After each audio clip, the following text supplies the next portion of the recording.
레위기 19장 9절에서 18절까지의 말씀입니다. 구약성경 175면입니다. 레위기 19장 9절에서 18절까지의 말씀입니다.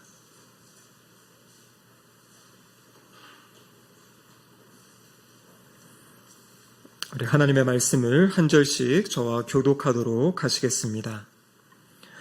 너희가 너희의 땅에서 곡식을 거둘 때 너는 반 모퉁이까지 다 거두지 말고 내 떨어진 이삭도 줍지 말며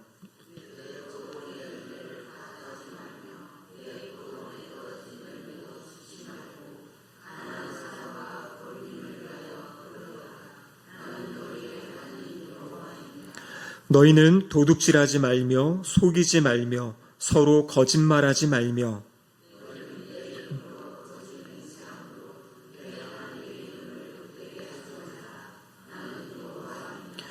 너는 내 이웃을 억압하지 말며 착취하지 말며 품꾼의 싹을 아침까지 밤새도록 내게 두지 말며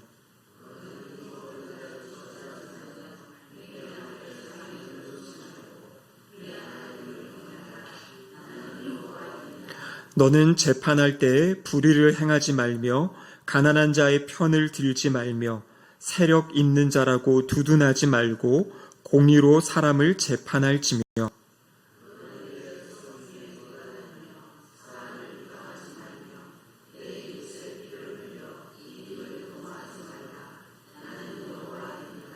너는 내 형제를 마음으로 미워하지 말며 내 이웃을 반드시 견책하라. 그러면 내가 그에 대하여 죄를 담당하지 아니하리라. 원수를 갚지 말며 동포를 원망하지 말며 내 이웃 사랑하기를 내 자신과 같이 사랑하라. 나는 여호와이니라. 이는 하나님의 말씀입니다. 아멘. 함께 기도하시겠습니다. 하나님 아버지 감사드립니다. 3일 저녁 주님 전으로 불러주시고 함께 또 주님 말씀 들으며 주님께 기도할 수 있는 은혜 주심에 감사드립니다. 우리의 고단한 삶의 자리 주님 잠시 내려놓게 하시고 이 시간 오직 주님의 품에 안겨 주의 말씀 들으며 또 주님께 우리의 소원을 아뢰는 은혜의 시간 되게 하여 주시옵소서. 성령 하나님 이곳 가운데 친히 찾아오셔서 우리의 마음을 주님 밝혀주시고 또 우리의 연약한 마음과 심령과 또 지친 몸을 회복시켜 주시는 놀라운 주님의 역사가 있는 이 수요 기도회가 될 수 있도록 도와주시옵소서. 설교자 입술을 수장하시사 하나님의 말씀만 선포되는 시간 되게 하여 주시옵소서.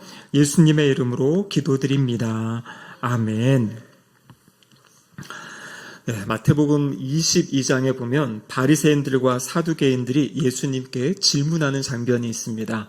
근데 이 바리새인과 사두개인들이 예수님께 질문하는 이유는 어떠한 가르침을 받기 위해서가 아니라 어떤 예수님을 말로 트집을 잡아서 올무에 걸리게 하기 위한 그러한 계획이었습니다.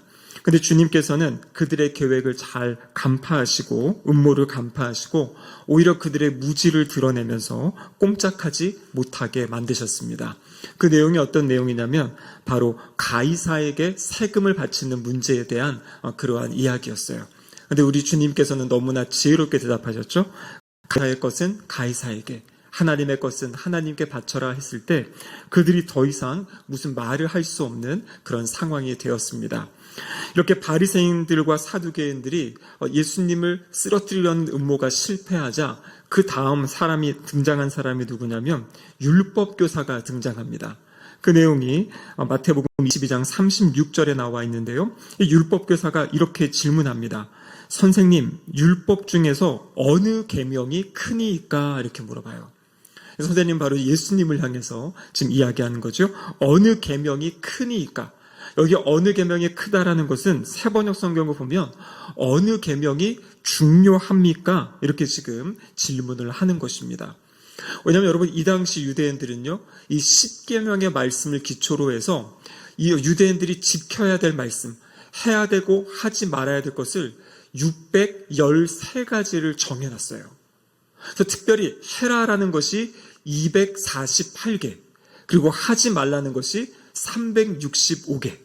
그래서 매일 하루에 하나씩 이거는 하면 된다, 안 된다. 근데 여러분 생각해 보십시오. 613가지를 어떻게 다 기억하고 그것을 행할 거를 행하고 하지 말 것을 하지 마는, 그러니까 행해야 될 것만 해도 248개가 있는데요. 그것을 이제 하기가 어려웠던 것이에요.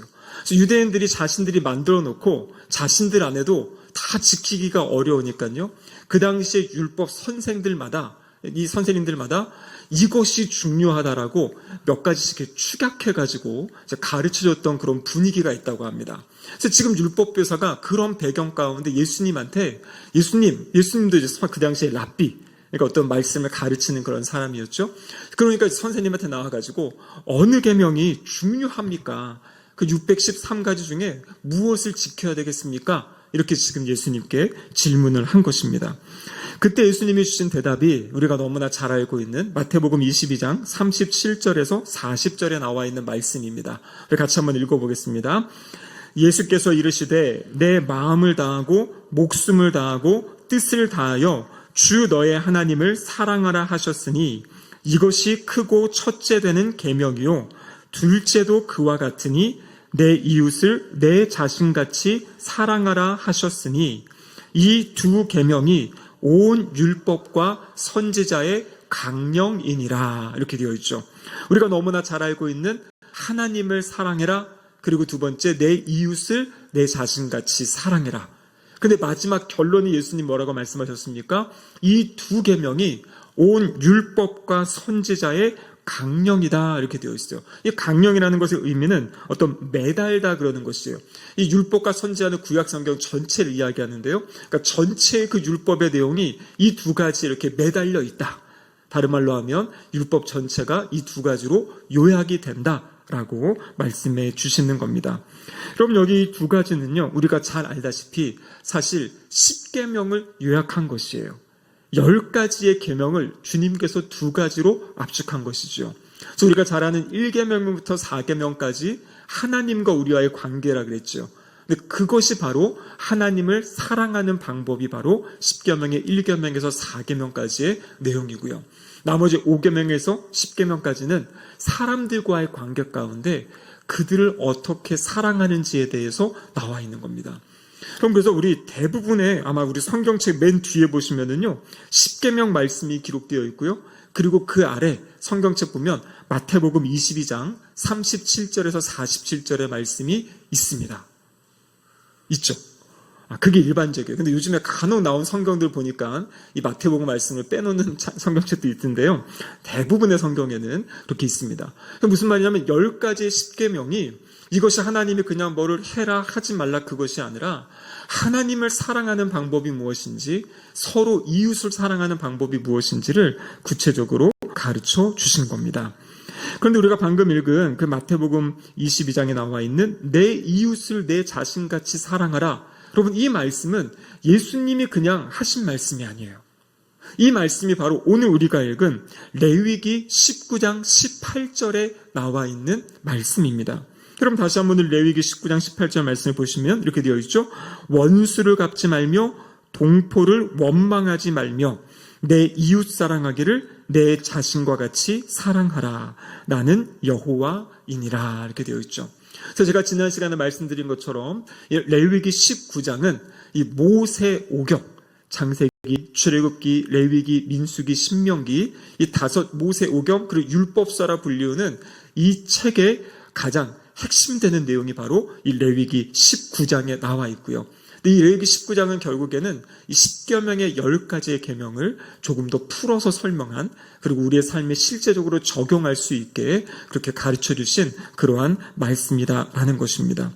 그래서 오늘 우리가 읽은 이 본문, 특별히 이 9절부터 나머지 쭉 나와 있는 말씀은요, 바로 이웃 사랑에 대한 그 10계명의 계명을 실제적으로 우리의 삶에 어떻게 살아가야 될지에 대해서 자세하게 가르쳐주는 구체적인 방법을 우리에게 이야기해주고 계십니다.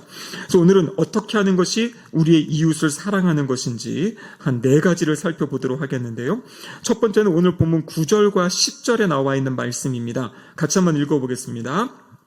너희가 너희의 땅에서 곡식을 거둘 때에 너는 밭 모퉁이까지 다 거두지 말고 내 떨어진 이삭도 줍지 말며 내 포도원의 열매를 다 따지 말며 내 포도원에 떨어진 열매도 줍지 말고 가난한 사람과 거류민을 위하여 버려두라. 나는 너희의 하나님 여호와이니라. 아멘. 여러분, 첫 번째 이웃을 사랑한다라는 것은 무엇이냐면 가난하고 연약한 사람들을 배려하는 삶을 살아야 된다라고 말씀하고 계세요. 오늘 우리가 읽은 이 9절과 10절의 말씀은 바로 곡식을 거둘 때, 그리고 과일 열매를 딸 때, 그러니까 추수할 때지요. 어떻게 보면 가장 행복하고 가장 기쁜, 내가 열심히 노력한 것에 대해서 이제 열매를 얻는 순간입니다. 근데 그때 어떻게 하라고 이야기합니까? 곡식을 거둘 때 밭 모퉁이를 다 거두지 말아라, 이렇게 이야기하는 거예요. 그 부분을 남겨놓으라고 이야기하는 거죠. 포도를 딸 때에도 모든 걸 다 수확하지 말고 남겨둬라, 이렇게 말씀하십니다.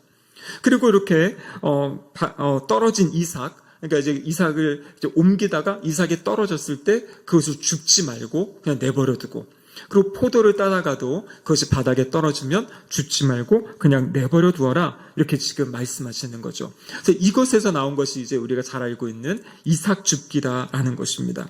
그래서 이삭 줍기는 하나님께서 이 고대 이스라엘 백성들, 이 지역의 가난한 사람들을 위한, 오늘날로 이야기하면 어떤 사회 복지제도, 사회 보장제도 같은 그러한 율법을 만들어 주신 거죠. 그래서 여기서 보면 가난한 사람이 누구인가? 특별히 신명기 24장 19절에 보면 이렇게 나와 있죠. 나그네와 고아와 과부를 위하여 남겨두라, 이렇게 되어 있습니다. 나그네는 어떤 사람입니까? 이제 다른 지역에서 온 사람이기 때문에 자신의 땅이 없는 사람이죠.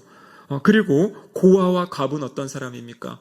이 고대 사회에는 이렇게 남자가 아주 중심이었고, 그렇기 때문에 남편을 잃은 그런 과부, 그리고 그런 자녀들, 이 아이들은 정말 가장 이 사회에서 약자인 사람, 가장 연약한 사람들, 그들을 이제 지칭하는 것이 바로 이 나그네와 고아와 과부들을 이야기하고 있는 것입니다.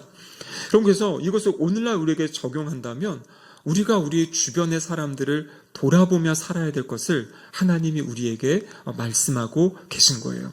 그래서 우리에게 주신 그 소득의 일부를 가지고 이웃과 나누는 그러한 삶을 살 것을 이야기하고 계십니다. 여러분, 여기 보시면은요, 그런데 한 가지 중요한 것이 있어요. 이 가난한 사람들을 돕는데 이것을 다 수확한 다음에 가난한 사람들에게 가져가서 나눠줄 수 있잖아요. 그렇죠? 우리에게 와서 가져가세요 하고 할 수 있는데 하나님의 말씀은 그렇게 하지 말라는 것이에요. 여러분, 그렇게 되면 그 사람들이 마음이 어떻겠습니까? 무엇인가 되게 그 미안한 마음도 들고, 그 사람을 향한, 그러니까 이 사람으로서 약간 그런 그 마음이 있잖아요. 그러니까 자존심이 상할 수도 있고. 그래서 하나님께서 한 것은 무엇이냐면 그들도 무엇인가 자신의 움직여서 어떤 일을 해서, 그래서 이것이 그냥 내가 이렇게 빌어먹는 어떤 것을 그냥 구걸해서 먹는 것이 아니라 하나님이 정하신 법에 따라 나에게도 마땅한 나의 지분이 있다, 몫이 있다. 그리고 내가 그것을 위해서 가서 따기도 하고 베기도 하고 줍기도 하는 어떤 일을 하는 것을 통해서 그것을 이제 취하고 살아갈 수 있도록 이제 그렇게 이제 방법을 하나님이 마련해 주신 겁니다. 그래서 우리가 주의해야 될 것은 도움을 베풀 때 이 도움을 받는 사람들의 입장을 잘 생각해 줄 수 있어야 된다라는 것이에요.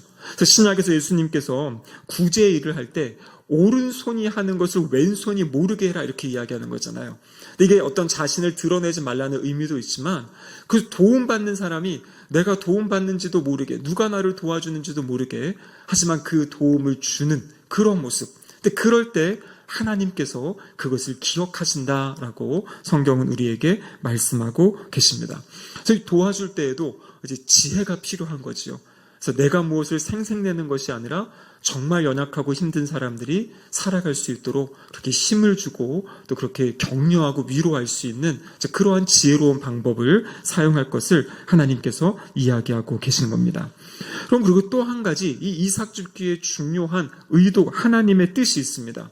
그것은 무엇이냐? 방금 말씀드린 것처럼 지금 추수하는 시간이잖아요. 추수할 때 어떤 마음이 있겠습니까? 내가 열심히 일해가지고 이렇게 많은 것을 얻게 됐어. 이거는 내가 일한 거의 결과야. 내가 열심히 일해서 얻은 거야. 라고 이제 그렇게 막 생각하고 주장할 수 있는데요. 이때 추수하는 과정 가운데 남겨두는 거예요. 그러니까 하나님의 율법의 말씀을 기억하면서 어떤 생각을 하는 겁니까? 하나님이 계시지. 하나님이 나에게 이 은혜를 주신 거야 하면서 이 추수하는 가장 기쁘고 복된 순간에 이것이 내가 한 것이 아니다. 내가 이렇게 할 수 있도록 하나님이 나에게 은혜를 주신 것이다. 하나님을 기억하게 하는 것입니다. 특별히 이스라엘 백성들이 이 가나안 땅에 정착해 살 때 가장 이들을 위협하는 것이 무엇이었냐면 이제 농경 사회가 되니까요. 이 풍성한 소출이거든요. 근데 그 당시에 원래 이 가나안 땅에 살던 사람들은 이 농사를 위해서 이 풍요를 위해서 바알과 아세라를 이제 섬겼잖아요. 그런 모습들이 나타나죠. 그러니까 이제 이 추수하고 하면서 하나님이 기억하게 하는 거예요. 너희에게 이 은혜를 준 것은 바알과 아세라 그런 우상이 아니라 바로 여호와 하나님이다. 그것을 하나님의 말씀을 지키는 이 시간들, 또 그 말씀을 기억하면서 하나님께 감사를 돌릴 수 있는 그러한 법으로 하나님이 이 율법을 이제 주신 거죠. 그리고 또 한 가지 중요한 것은 이 탐심의 마음을 제거하는데 또 이것을 가라앉히는데 도움이 되는, 그래서 모든 것이 내 것이 아니라 하나님이 나에게 허락하신 것이고 그렇기 때문에 이웃을 향한 몫이 있다라는 것을 기억하면서 살아갈 것을 이야기하고 계십니다.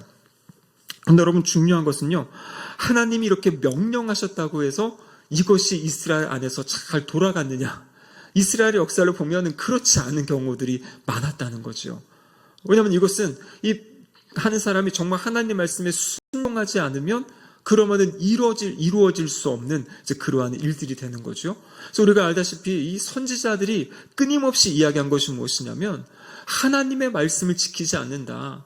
하나님께 나와서 제사하고 예배드리는 거 열심히 하지만 삶의 자리에서 하나님 말씀하신 가난하고 연약한 사람들을 돕고 이렇게 말씀대로 하라고 하는데 그것들을 하지 않고 자신의 재산을 모으려고 하고 자신이 무엇인가 다 움켜쥐려 했던 그 이스라엘의 그 역사들을 향해서 하나님이 사람들을 향해서 선지자들을 보내서 깨우쳐 주셨던 그러한 말씀이 있는 거죠.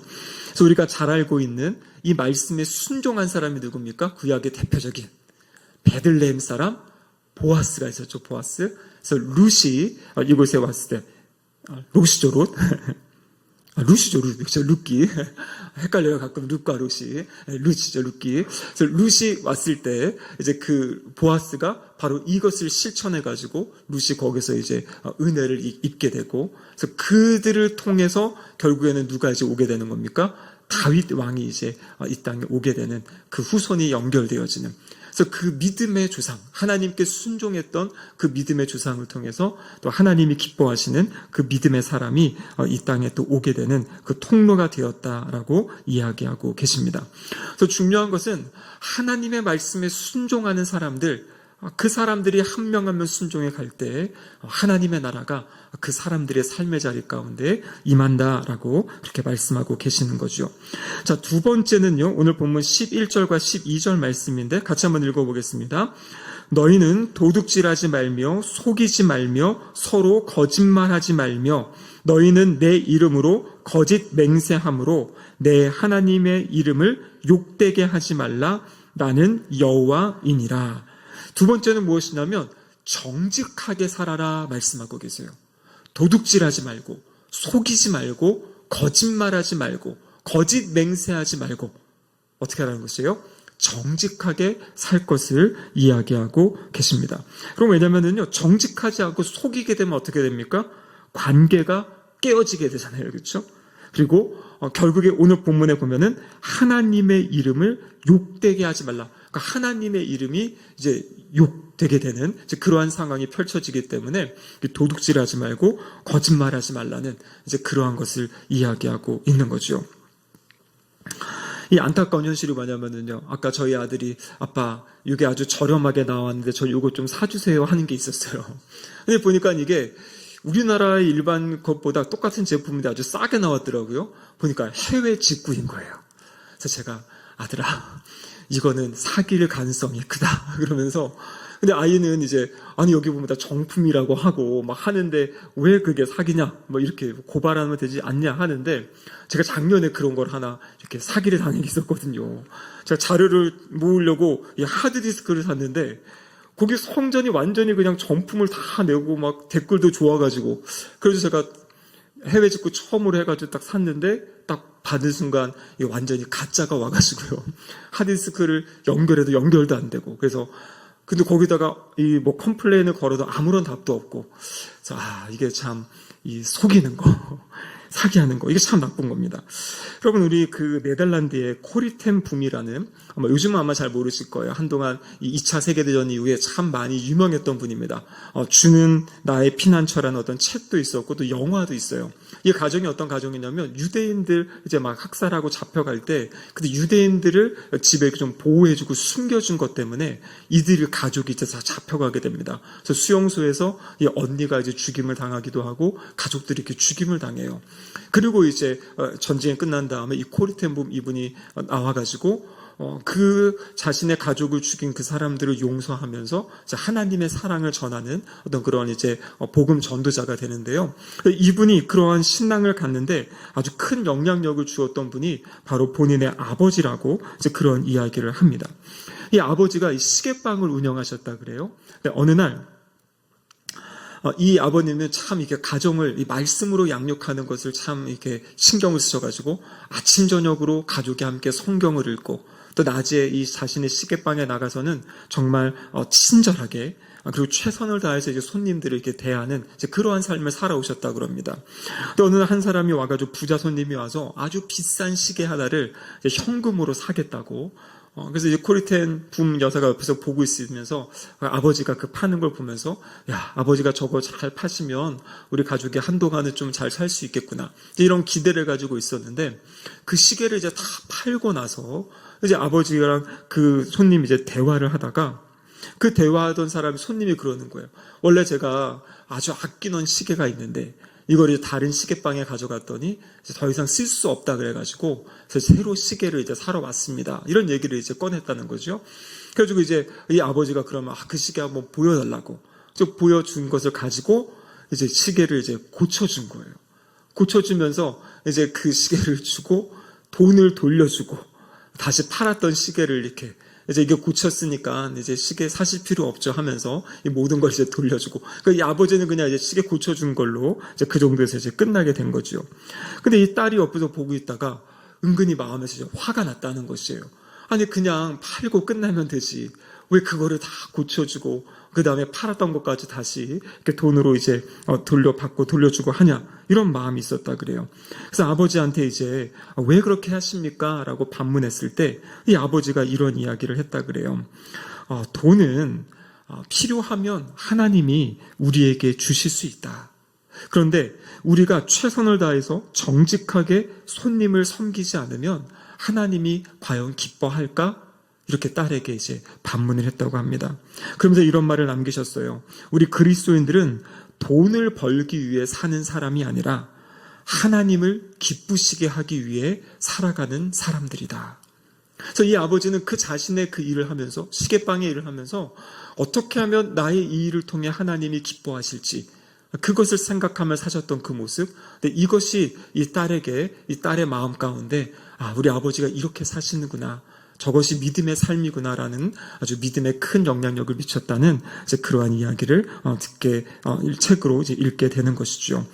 여러분, 그렇습니다. 하나님이 기뻐하시는 것은요, 정직한 것이에요. 우리의 삶의 자리 가운데 그 정직한 삶을 살아갈 것을 오늘 본문을 통해 우리에게 말씀하고 계십니다. 마지막이라 세 번째 보시면 13절과 14절인데요. 우리 13절 말씀 같이 한번 읽어보겠습니다. 너는 내 이웃을 억압하지 말며 착취하지 말며 품꾼의 삭슬 아침까지 밤새도록 내게 두지 말며.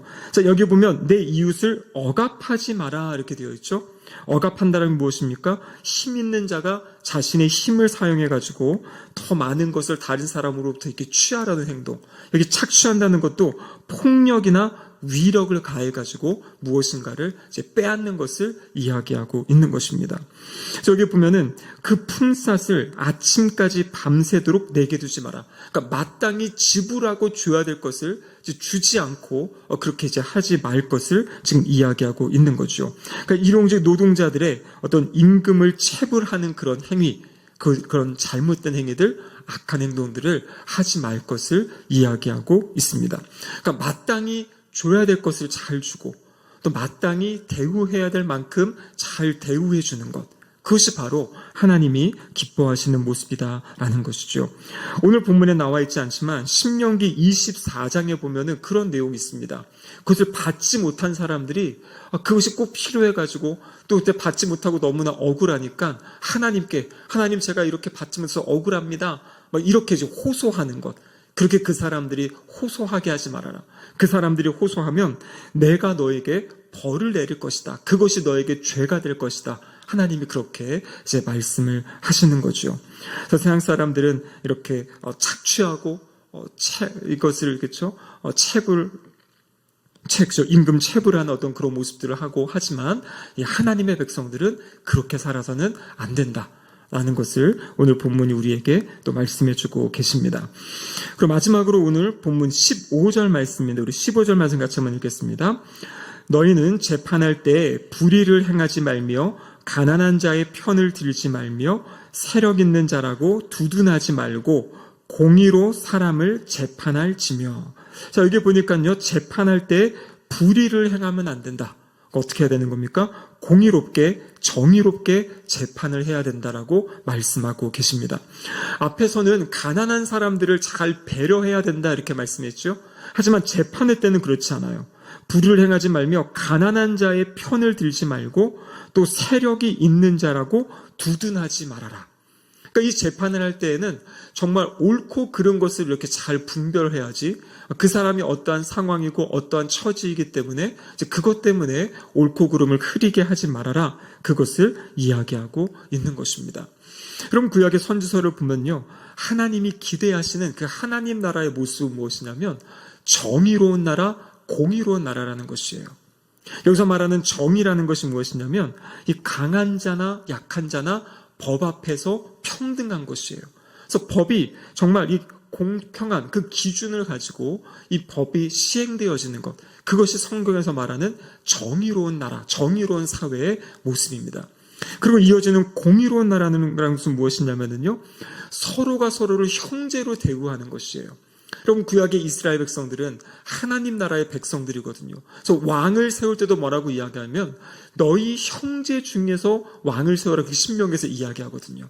그러니까 하나님은 이스라엘 백성들이 살아갈 때 주변의 사람을 어떻게 생각하고 살아가는 거냐면 나의 형제로, 나의 자매로 생각하면서 그들에게 호의를 베풀며 살아갈 것을 말씀하시는 겁니다. 그것을 바로 실천하는 것이 바로 공의로운 사회다라는 것이에요. 그러니까 서로가 서로를 형제로 생각한다면 그 사람을 착취하지 않을 것이지요. 형제로 생각한다면 그 사람의 연약함을 오히려 도와주는 것이고요. 배려하는 삶.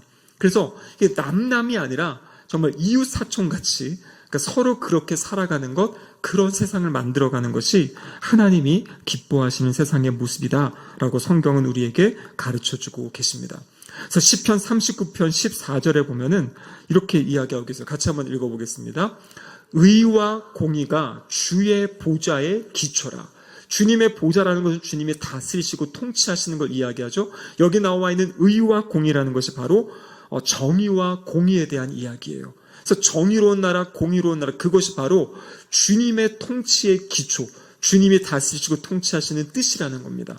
근데 여러분, 다윗의 시대에 성경에 보면요, 사무엘하 8장 15절에 보면 다윗이 백성들에게 정의와 공의를 행하였다 이렇게 말씀하고 계세요. 그래서 하나님께 귀하게 쓰임받았던 다윗, 그 당대에 이 정의와 공의가 그래서 어느 정도 이렇게 펼쳐졌던 그런 모습을 보여주고 있는 것입니다. 말씀을 마무리하도록 하겠습니다. 여러분, 하나님께서는요, 우리가 이 땅을 살아갈 때 사랑의 삶을 살아가기를 원하십니다. 이 사랑의 삶이라는 건 첫 번째로 가난하고 연약한 사람들을 돕고 배려하는 삶이고요. 그리고 우리의 삶의 자리를 정직하게 살아가는 것, 세 번째는 다른 사람을 착취하지 않는 것, 마지막으로 이 정의롭고 공의로운 사람들을 이렇게 대할 수 있는 그 믿음으로 살아가는 것이 하나님이 우리 하나님 백성들을 향한 거룩한 규례로 우리에게 주셨습니다. 우리의 삶을 살아갈 때 언제나 이 말씀의 기준을 가지고 지금 내가 어떻게 행동하는 것이 하나님께 기쁨이 되는 삶인지 우리가 분별하며 살아가는, 그래서 우리의 삶을 통해서 정말 하나님의 기쁨이 되는 그런 복된 삶 살아가시기를 주님의 이름으로 축복합니다. 아멘. 함께 기도하시겠습니다. 하나님 아버지 감사드립니다. 오늘도 하나님 말씀을 통하여서 우리가 어떠한 기준을 가지고 또 어떠한 마음을 가지고 우리의 삶의 자리를 살아가야 될지 가르쳐 주심에 감사드립니다. 주님, 우리 주변의 이웃들을 돌보게 하시고 사랑함으로 또 진실함으로 또 거룩함으로 살아가는 우리의 삶이 되게 하여 주셔서 주님의 이름이 드러나고 주님의 영광이 나타나는 복된 삶이 될 수 있도록 도와주시옵소서.